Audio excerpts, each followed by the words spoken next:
Ej, galīgi, es negribu redzēt to konus. Sarokā. Negribu. Viņš neiet vairāk? Šis cits. Ja, nu to vajag, bet es negribu. Viņš iet? Man ir balts vēl viens tāds pats.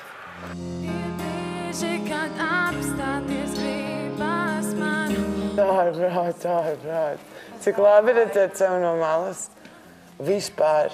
Es elpoju no krūšu reģis, es neelpoju ar pleciem. Es neelpoju ar vēderu. Jā, jūs starp citu vispār skatāties. Un es cēlu augšā galvu. Intonācija, dikcija. Pilnīgs. Zini, kā ir ar intonāciju? Visu laiku tā liekas, ka nav stabilitātes. Vājākais sniegums, kuram no jūsu kolēģiem bija šajā svētdienā? Jālijā? Man. Tev? Kāpēc tā domā? Nu, es to dzirdēju. Bija briesmīgi. Un tu biji neapmierināta? Pilnīgi, jā. Es uzvilku tās jaunās miesas krāsas apenes un redzēt, ka viņas man ritīgi riec sānos un izstāsta, ka man būtu nenormāli rastas vēders. Es redzēju, ka tas ir tik šausmīgi pārstresojis jēgu. Acis jau sarkanas tās skatot. Es domāju, nedod Dievs, tūlīt aizies šķībi, jo es pat zinu, ka no Eirovīzijas vai kaut kā tevi filmē. Tas nav tas pats, kas aiziet koncertā nodzied. Tas ir pilnīgi divas dažādas lietas. Un man likās, ka ļoti, ļoti smuki iznest to savu dziesmu. Salīdzinoši ar to pagājušo nedēļu jau bija daudz labāk vispār. Man liekas, ka daudz traģiskāk. Nē, nebija. Tev liekas? Jā, es redzēju. Es īsti nesaprotu to uzstādījumu raidījumu droši vien, jo baigi dīvaini ir saucās Aukārtas akadēmija lasu, vai ne? Un man liekas, vajadzētu visiem, es nedomāju, ka es teikšu kaut ko gudru, es jau atvainojos. Ja es noskatos jūsu priekšnesumus, nu, un ja es secinu, ka viņi ir draņķīgi, vai es par to būtu ļoti pārsteigts? Nu, nē.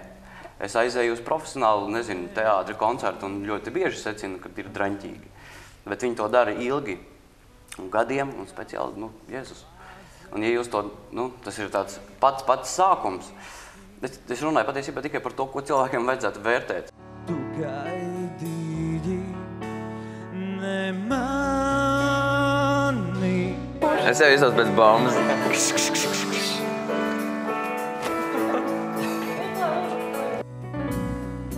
Melot viegli tev izlikt. Man arī liekas, ka vokāli man noteikti varētu būt viena no vājākajām.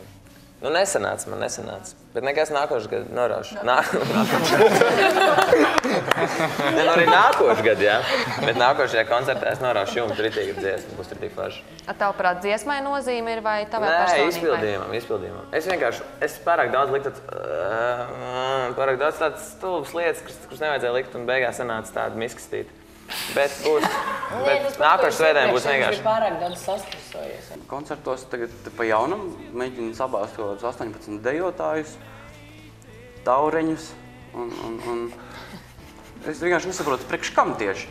Nu, ja dziedātājs pats nevar izvilkt, protams, tad labi kaut ko pielikt aizmugurē.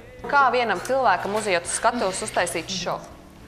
Tas ir līdzīgi kā ar mazgāšanu. Vajag cilvēku un skatuvi. Jā. Tas ir. Uzkāpju uz skatuves un uztaisu šovu. Man liekas, tieši tik viegli. Tā pa lielam. Bet ja viņiem tas ir jāizdara tik ārkārtīgi īsā laikā, varbūt tev ir nācies īsā laikā sagatavot kādu priekšnesumu. Jā. Un kā tu to izdari? Kā tu sev iedvesmo? Tas ir forši. Es uzrakstu šausmīgi daudz visādas visu, kas ienāk prātā.